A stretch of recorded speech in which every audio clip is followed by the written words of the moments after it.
చైనాలో ప్రభావం చూపుతున్న హెచ్ఎంపీవీ వైరస్ ప్రభావం భారత్ పైన మొదలైంది. మన దేశంలో తొలి హెచ్ఎంపీవీ కేసులు బెంగళూరులో గుర్తించారు. నగరానికి చెందిన 8 నెలల బాలుడికి హెచ్ఎంపీవీ వైరస్ సోకినట్లు వైద్యులు నిర్ధారించారు. అయితే విచిత్రంగా బాధితుడికి ఎలాంటి ప్రయాణం చేసిన చరిత్ర లేదు. దీంతో కర్ణాటక ప్రభుత్వం అప్రమత్తమైంది.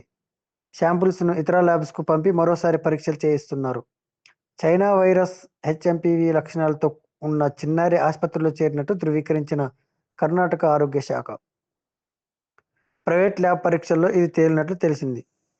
స్వతంత్రంగా మాత్రం ప్రభుత్వ ల్యాబ్లో ఇంకా ధృవీకరణ కాలేదు. వాస్తవానికి హెచ్ఎంపీవీ వైరస్ ప్రధానంగా పిల్లలను ప్రభావితం చేస్తుందని తెలుస్తుంది. ప్రపంచవ్యాప్తంగా 0.7% ఫ్లూ కేసులు ఉన్నట్లు నిర్ధారించారు. అయితే కర్ణాటక ఆరోగ్య శాఖ అధికారులు కూడా తాజా వైరస్ పై ఎక్కువ సమాచారం లేదని చెప్తున్నారు.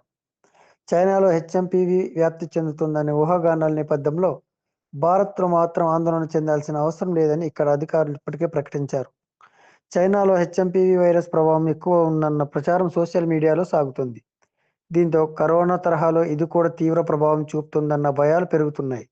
అయితే నేరుగా లక్షణాలు బయటపడకపోవడంతో దీనిపై కేంద్రం కూడా ఇప్పటికే అధికారుల్ని అలర్ట్ మాత్రమే చేస్తుంది. ఇప్పుడు కర్ణాటకలో ఓ కేసు బయటపడిన నేపథ్యంలో ఐసీఎంఆర్ ఎలా స్పందిస్తుందో చూడాల్సి ఉంది.